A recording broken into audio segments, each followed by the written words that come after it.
Looking at stories we're following for you today on Robin Hood Radio. Pat Pagano's forecast calls for a partly sunny day today, 75 to 80. Cloudy tonight, lower 50s tomorrow. Cloudy, some drizzle, mid-60s. Sunday, some mist or drizzle, 65 to 70. Monday, cloudy in the mid-70s. We'll get the full details on our tri-state forecast from our meteorologist, Pat Pagano. That comes your way in just a few minutes here on the Breakfast Club on Robin Hood Radio. Those stories that we're following throughout our tri-state region, a 36-year-old history teacher accused of sexually assaulting a 17-year-old student after class in January was ordered by school administrators to leave the Marvelwood School campus in Kent where he had been living. Adam Feinstone admitted having intimate contact with a teenager whom he had communicated through texting and social media. The charge against him, a misdemeanor punishable by up to a year in prison, applies against a 17-year-old because of Feinstone's position of authority over her. Absent the student-teacher relationship, the alleged contact could have been legal. A protective order has been issued to keep Feinstone from having any contact with the alleged victim, now living with his parents in Pennsylvania after school officials ordered him off campus. He turned himself in September 14th, posting a $2,000 bond. His case was continued. New York will expand access to overdose reversal drugs and mandate medicated-assisted treatment in jails as part of its fight against the opioid epidemic. Governor Kathy Hochul announced yesterday in 2020 over 5,100 New Yorkers died of drug overdoses, the worst year of overdose on record in the state. Nationally, 93,000 people died of overdoses, a 29% increase over 2019. In signing the 5 bills on Thursday related to the opioid crisis, Hochul called to memory her nephew Michael, who died 6 years ago from an opioid overdose after years of addiction to painkillers and later heroin.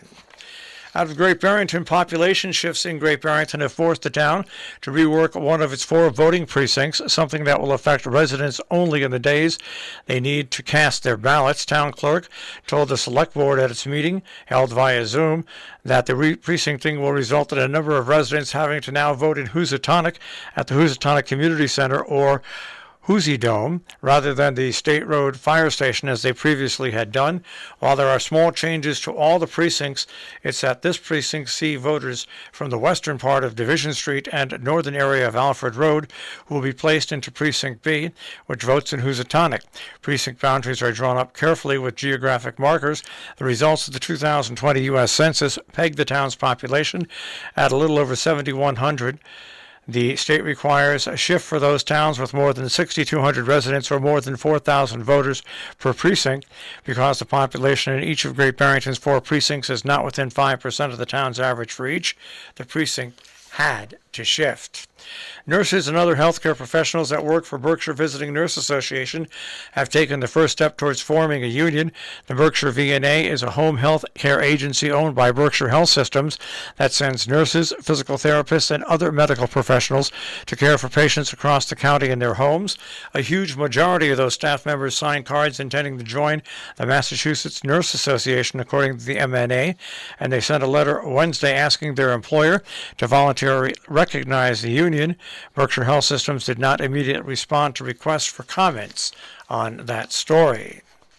A bill that would permanently write into Massachusetts law early voting options that were temporarily adopted during the height of the coronavirus pandemic was approved overwhelmingly on Wednesday by the Massachusetts Senate bill.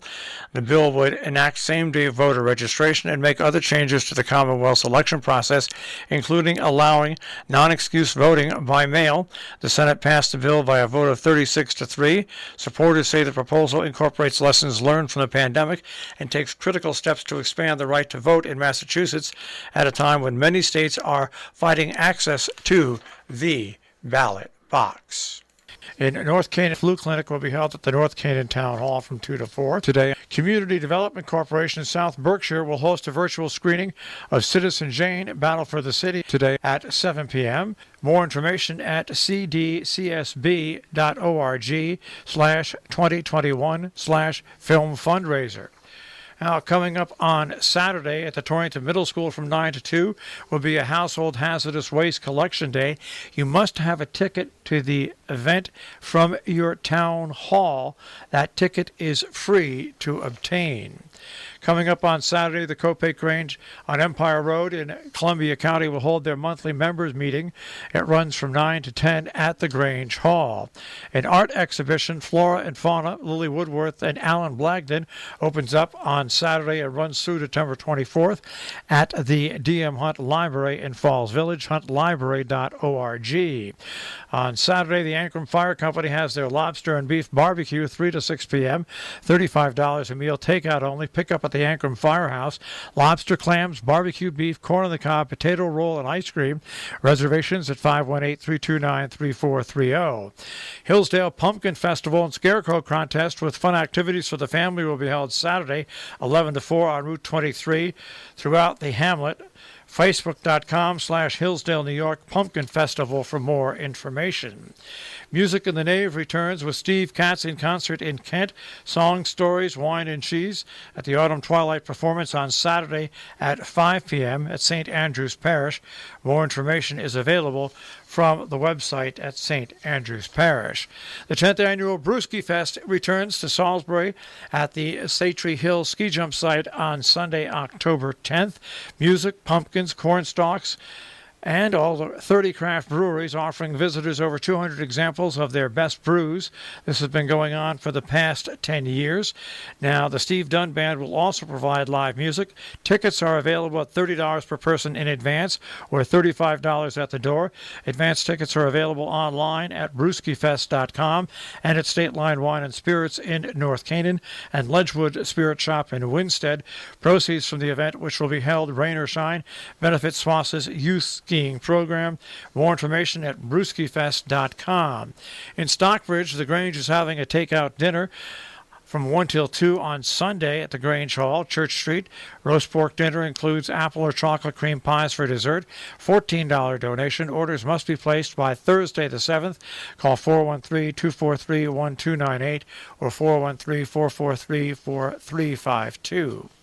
Our business brief is underwritten by Morgans at the Interlaken, interlakenin.com.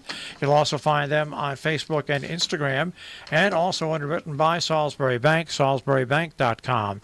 The Dow Jones Industrial Average will start off today at 34,754.94, the NASDAQ at 14,654.02, and the S&P 500 at 4399.79. We'll take a look at that tri-state forecast. That'll come your way in just a few moments.